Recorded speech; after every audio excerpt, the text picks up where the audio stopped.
Dragon Ball Z is pretty much indisputably the most famous anime ever. It's the quintessential shonen experience, and for a lot of people, it was their first exposure to anime as a whole. Really, it was a combination of Dragon Ball and a small handful of other shows, Sailor Moon, Pokemon, and so on, that really launched the popularity of anime in the West at all. It's a series known for a lot of reasons. Starting as far back as the original Dragon Ball, it's told timeless stories of self-improvement and personal goals. It's managed to tell some genuinely compelling redemption arcs, and of course, the fight scenes were something people weren't exactly used to in the West. But there's always been one particular problem hanging over it. Something that seems to specifically target their female characters of the cast. We call it the Dragon Ball curse. Let's clarify. You've probably heard another term common in the Dragon Ball community, the Piccolo effect. It's what happens when a character previously high enough on the power level totem pole to compete gradually becomes less and less capable of keeping up with. Thus, the character winds up falling more and more to the wayside. They're still used, but their role just shrinks over time. The Dragon Ball curse, though, is sort of a sister to the concept. It's what happens to just about every female character not named Bulma. Their time in the sun ends, so they just settle down and are pretty much never used again. It's more attached to the character's arc than their individual power. But in all of Dragon Ball, there is one character to successfully escape from this limbo. Let's talk about Android 18.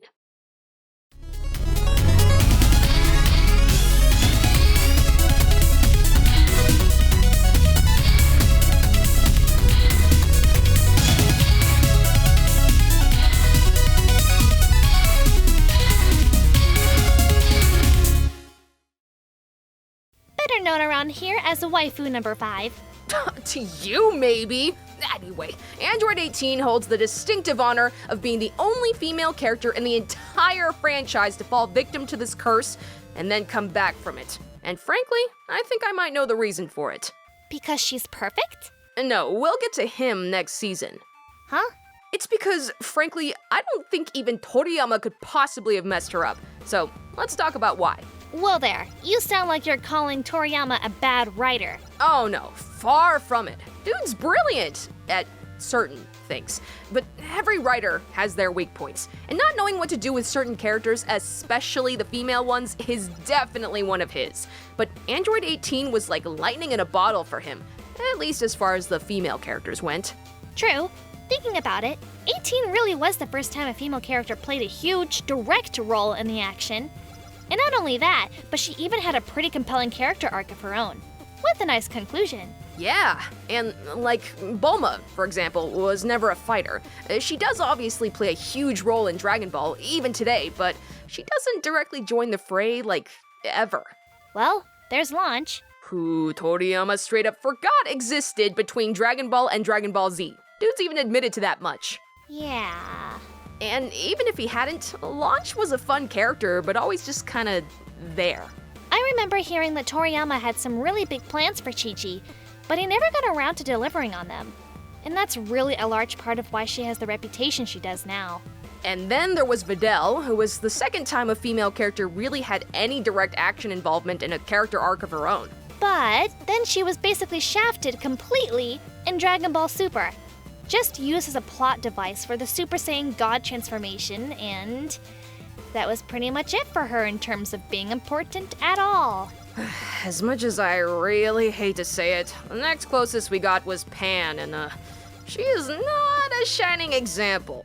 On top of being annoying as all hell, she's from GT, almost unanimously the worst iteration of the franchise overall. And that's despite it having a lot of really cool ideas. Really? Out of them all, Android 18 is just the character with the most complete, fulfilling character arc. And she had a lot of agency throughout the story, which made her interesting. She also wasn't annoying. In fact, she's just so cool. Rila. Sorry, I'll behave. But there's another thing that really sets her apart from those other characters. In fact, this even sets her apart from a lot of male characters in the series as well.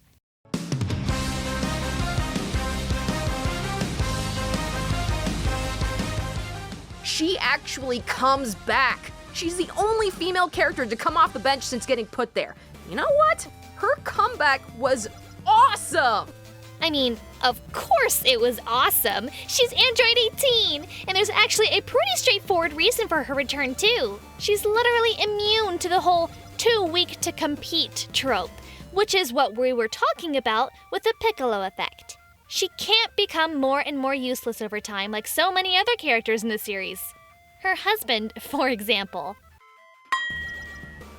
Because she's, an android, she doesn't get weaker, but she can keep on getting stronger, just like a certain brother of hers. And don't worry, we'll talk about him another time.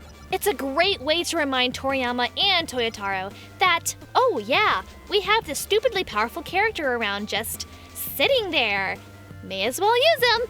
To be fair, Boo is also on the bench, but well, he has a different problem, more associated with them either not wanting to or not knowing how to use him. I can't even blame him for that one, honestly. That's a talk for another time, really. But I think there's another reason that Android 18 manages to avoid the Dragon Ball curse so effectively. She's really the only character on the bench whose placement on it feels satisfying, making it that much cooler whenever she comes back. And that's just because of her character arc. Android 18 settling down for a normal life makes perfect sense for her. And it also comes on the back of what's actually a pretty interesting and complete character arc. Chi-Chi settling down with Goku makes perfect sense, but her character arc was essentially abandoned, so it just doesn't feel quite right. Videl settling down with Gohan makes a lot less sense, and conflicts with her character arc entirely.